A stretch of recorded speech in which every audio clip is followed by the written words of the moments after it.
ওং নমো ভগবতে বাসুদেবায়। জয় শ্রীকৃষ্ণ, রাধে রাধে। শ্রীমদ্ ভগবদ্ গীতা এক অমর কাব্য, এক জীবন্ত দর্শন যা হৃদয়ের গভীরে আলোর রশ্মি ছড়ায়।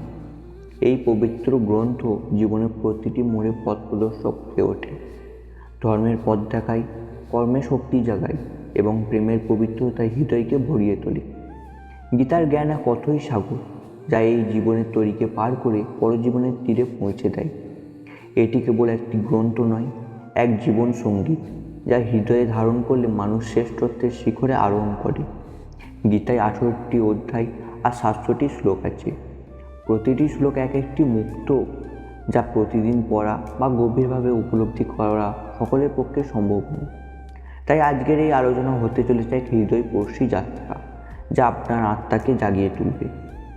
আজ আমরা গীতার 111টি অমৃতময় শিক্ষার স্বাদ গ্রহণ করব, যা আপনার হৃদয়ে গীতার গভীর রহস্য উন্মোচন করবে। এই আলোচনা শুনুন ভোরের প্রথম আলোয়, যখন পৃথিবী নিস্তব্ধ, অথবা রাতের গভীর নীরবতায়, যখন আত্মা প্রশান্তির জন্য তৃষিত। এই শিক্ষাগুলো আপনার মনকে শান্ত করবে, হৃদয়কে উদ্দীপ্ত করবে এবং জীবনের লক্ষ্যে এগিয়ে যাওয়ার সাহস যোগাবে। তাহলে চলুন হাত ধরে পৌঁছে যায় সেই অমর জ্ঞানের তীর্থভূমিতে, যেখানে ভগবান শ্রীকৃষ্ণ অর্জুনের হৃদয়ে তার অমৃতবাণী উজাড় করে দিয়েছিলেন। তিনি বলেছেন, এই বিশ্ব আমার সৃষ্টির কাব্য, মায়ার আবরণে মোড়া। আমি এর স্রষ্টা, পালনকর্তা এবং সংহারক। আমি সময়ের সীমা ছাড়িয়ে অতীত, বর্তমান ও ভবিষ্যৎ দেখি, কিন্তু আমার পূর্ণ রূপ কেউই সম্পূর্ণভাবে জানতে পারে না। শ্রীকৃষ্ণ বলেছেন, যেমন গভীর অন্ধকারে এক দীপশিখা উজ্জ্বল হয়, তেমনি সত্য চিরন্তনভাবে ঝলমল করে।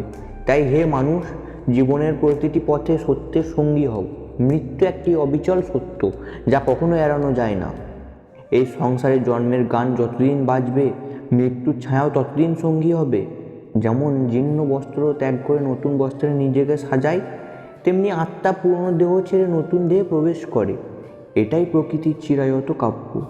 এই সত্যকে হৃদয়ে ধারণ করে ভয়কে বিদায় দাও। বর্তমানের মুহূর্তে জীবনের সুর উপভোগ করো, মনের অন্ধকার থেকে ক্ষতিকর অভ্যাস তাড়িয়ে দাও। গীতা হৃদয়ে বলে, অহংকার, ক্রোধ, লোভ, গর্ব, কঠোর বাক্য আর অজ্ঞতা এরা আত্মার শত্রু। এদের ত্যাগ করে হৃদয়ে সদ্গুণের ফুল ফোটাও। এই গুণই মনে শান্তির বীজ বনে, জীবনকে সমৃদ্ধির আলোয় ভরিয়ে তোলে। শ্রীকৃষ্ণ বলেছেন, জ্ঞানের মতো পবিত্র কিচ্ছু নেই।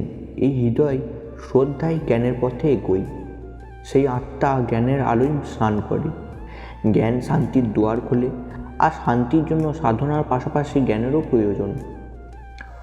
অর্জুনের দ্বিধাগ্রস্ত হৃদয়ে শ্রীকৃষ্ণ বলেছেন, হে অর্জুন, যদি তুমি তোমার মনকে শৃঙ্খলিত করতে না পারো, তবে সেই মনই তোমার সবচেয়ে বড় প্রতিপক্ষ হয়ে উঠবে। যখন অর্জুন কৌরবদের বিরুদ্ধে যুদ্ধে পিছিয়ে গিয়েছিলেন, তখন শ্রীকৃষ্ণ তাকে সাহস জুগিয়ে বললেন, উঠে দাঁড়াও হে পার্থ, যুদ্ধ করো। ভয়ে প্রাণ হারালে স্বর্গের দুয়ার খুলবে। সাফল্যের জন্য ভয়ের শেকল ভাঙতে হবে।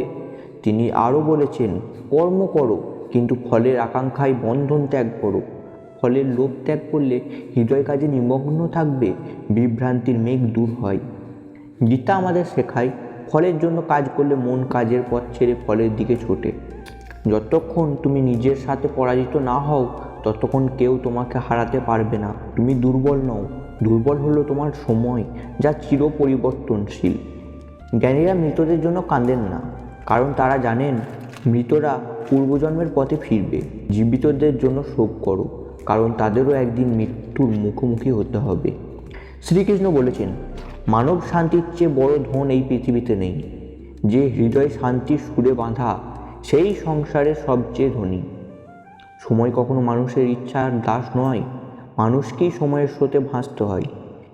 জীবন তখনই কঠিন মনে হয় যখন আমরা পরিস্থিতির সঙ্গে যুদ্ধ করি, জীবনকে বদলানোর পরিবর্তে। কর্মই সর্বোচ্চ ধর্ম। কাজ না করে কেউই সংসারে মায়াজালে টিকে থাকতে পারে না। রাগ হলো আগুন, যা হৃদয় পুড়িয়ে ছাই করে। রাগে মানুষ নিজের ধ্বংস ডেকে আনে। শ্রীকৃষ্ণ বলেছেন, রাগের শেকল ভাঙো, নিজেকে সংযত করতে শেখো। এই জীবন যা তোমার আছে, তা একদিন অন্য কারো ছিল, আর কাল অন্য কারো হবে। তুমি খালি হাতে এসেছো, খালি হাতেই ফিরে যাবে। মনের শৃঙ্খল অত্যন্ত জরুরি। মন বায়ুর মতো চঞ্চল, যা কামনার ঝড়ে আত্মাকে লক্ষ্য থেকে দূরে সরিয়ে দিতে পারে। মনকে শাসন করলে শান্তি একত্রিত হয় আর সাফল্যের পথ ফুলে ফুলে সাজে। গীতা আমাদের শেখায় যে হৃদয় মনকে শৃঙ্খলিত করেছে সেখানে অপ্রয়োজনীয় চিন্তা বা কামনার ছায়া পড়ে না। অতিরিক্ত সন্দেহ মনের শান্তি কেড়ে নেয়, প্রিয় সম্পর্কের বন্ধন ছিন্ন করে। শরীরের সৌন্দর্য ক্ষণস্থায়ী, কিন্তু স্বভাবের সৌন্দর্য হৃদয় জয় করে। তাই স্বভাবকে সর্বদা পদ্মের মতো নির্মল রাখো। অন্যের পথে হস্তক্ষেপ না করে নিজের পথে এগিয়ে চলো। তোমার সুখ দুঃখের গল্প শুধু তোমার পরমাত্মা আর তোমার অন্তরাত্মাই জানে। শ্রীকৃষ্ণ বলেছেন, জ্ঞানের অভাব আর ঈশ্বরের প্রতি বিশ্বাসের অভাব হৃদয়কে আনন্দ ও সাফল্য থেকে বঞ্চিত করে। মোহ হল দুঃখের শেকড়। অতীতের জন্য আফসোস বা ভবিষ্যতের জন্য দুশ্চিন্তা বর্তমানের রং মুছে দেয়। বর্তমানের সৌন্দর্য উপভোগ করাই প্রকৃত সুখ। যাদের ভালোবাসো তাদের কাছে থাকো, যারা বিশ্বাস ভাঙে তাদের হৃদয় থেকে বিদায় দাও। যেখানে তোমার সম্মান নেই সেখানে পা বাড়ানো হলো নিজেকে অপমানিত করা। ক্রোধ হলো বুদ্ধির ধ্বংসকারী, যা মানুষকে মূর্খতার অন্ধকারে ঠেলে দেয়। শান্তি হলো সাফল্যের সোনালি চাবি। যিনি সংকটের ঝড়ে ভাঙেননি তিনিই নিজের শক্তির আলো দেখতে পান। দয়া আর শুদ্ধ হৃদয় মুক্তির পথে আলো জ্বলায়। গীতা শেখায়, দানের জন্য অহংকার করো না। অহংকারীদের সমৃদ্ধি একদিন ধুলোয় মিশে যায়। রাগ বা ভুলের মুহূর্তে শান্ত থাকো, জীবন হয়ে উঠবে সহজ ও সুন্দর। গীতার পথে চললে জীবনের অশুভ ছায়া ধীরে ধীরে মুছে যায়। ভাগ্যে যা লেখা তা হৃদয়ে আসবে, যা নেই তা মায়ার মতো মিলিয়ে যাবে। কামনা হলো ঝড়, যা মনকে বিপথে নিয়ে যায়। সুখ দুঃখে শান্ত থাকলে আত্মা শান্তিময় হয়। সময়ের আগে কিছু পাওয়া যায় না। কথায় সংযম রাখো, কারণ কথার তীর কখনো ফিরে আসে না। শ্রীকৃষ্ণ বলেছেন, ধর্মের জন্য লড়ো, অধর্মের বিরুদ্ধে দাঁড়াও, আপনজনের জন্য ত্যাগ করো। সত্য হলো পদ্ম, যা মিথ্যার জলে ভাসলেও সর্বদা উজ্জ্বল। জীবনের অমৃত শিক্ষা। আনন্দে প্রতিজ্ঞা করো না, রাগে উত্তর দিও না, দুঃখের সিদ্ধান্ত নিও না। নিজেকে না জানলে জ্ঞান হলো বালির প্রসাদ। প্রত্যাখ্যানে কাঁদো না, কারণ যে তোমার মূল্য বোঝেনি সে তোমার যোগ্য নয়। যে সম্পর্ক কাঁদায় তা গভীর, যে ছেড়ে যায় তা দুর্বল। শান্ত থাকো, তবেই আত্মা অটল হবে। মৃত্যুর পর আপনজন শ্মশানের সময় জিজ্ঞাসা করে, দুঃখ সুখের মূল্য বোঝায়। মা বাবা সন্তানের উন্নতির স্বপ্ন দেখেন। সময়, বন্ধু, সম্পর্ক এদের মূল্য হারালে হৃদয়ে বাজে। ক্ষমা একবার জ্ঞানের আলো, দুবার হৃদয়ের কোমলতা, তিনবার মূর্খতার ছায়া। বর্তমানে জীবনের সবচেয়ে দামি মুক্ত। ঈশ্বর যা ভালো তাই দেন। তিনি তোমার হৃদয়ের চাওয়া নয়, তোমার জন্য মঙ্গল বেছে দেন। প্রেম ক্ষমা চাই, অহংকার ক্ষমা চাওয়াই। কর্মই তোমার প্রকৃত পরিচয়। হাজার ভালো কথার মাঝেও মানুষ তোমার সেই খারাপ কথাতেই মনে রাখে। ছলনা হলো ঋণ, যা একদিন পরিশোধ করতেই হয়। নিজেকে তুলনা করো না, তুমিও এক অপূর্ব সৃষ্টি। ভাগ্যের চেয়ে কর্ম বড়। ভালো উদ্দেশ্যে কাজ কখনো মিথ্যা যায় না। ভুল হলো শিক্ষক, তা থেকে শিখে এগিয়ে চলো।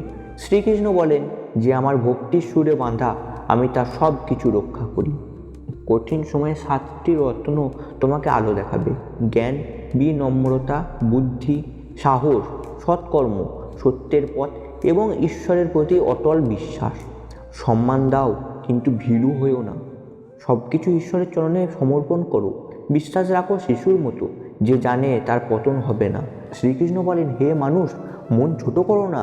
আপনজন মুখ ফিরিয়ে নিলেও আমি তোমার পাশে সর্বদা থাকব। পরমাত্মাই তোমার চিরসঙ্গী। শ্রীকৃষ্ণ বলেছেন, প্রকৃতি আমার গর্ভ, আমি সমস্ত জীবের পিতা। সত্য, রজ, তম এই 3 গুণ আত্মাকে বেঁধে রাখে। সত্য হলো শান্তি ও জ্ঞানের আলো, রজ হলো কামনা ও কর্মের তাড়না, তম হলো অজ্ঞতা ও অলসার অন্ধকার। সত্যে মৃত্যু হলে স্বর্গ, রজতে মৃত্যু হলে মানব জন্ম, তমতে অবিবেকের জন্ম। আমি সব কিছুতে বিরাজ করি, কিন্তু কেউই আমার মধ্যে নেই। জীবাত্মা দেহ ত্যাগ করে নতুন দেহে প্রবেশ করে। জন্ম মৃত্যু হলো দেহের রূপান্তর। এই জ্ঞানই মুক্তির সোপান। আশা করি গীতার এই অমৃতবাণী আপনার হৃদয়ে সুর বাজিয়েছে। এই জ্ঞানের আলো আপনার প্রিয়জনদের মাঝে ছড়িয়ে দিন, যাতে তারাও শান্তির সন্ধান পায়। একটি লাইক দিয়ে এই আলোচনাকে সমর্থন করুন। ভালো থাকুন, গীতার সুরে জীবনকে রাঙিয়ে তুলুন এবং আমাদের অমৃত কৃষ্ণবাণী চ্যানেলটিকে সাবস্ক্রাইব করে একটি কমেন্ট করে দিন, যাতে আমরা গীতার এই অমূল্যবান বাণী আপনাদের সামনে তুলে ধরতে পারি। ধন্যবাদ। জয় শ্রীকৃষ্ণ।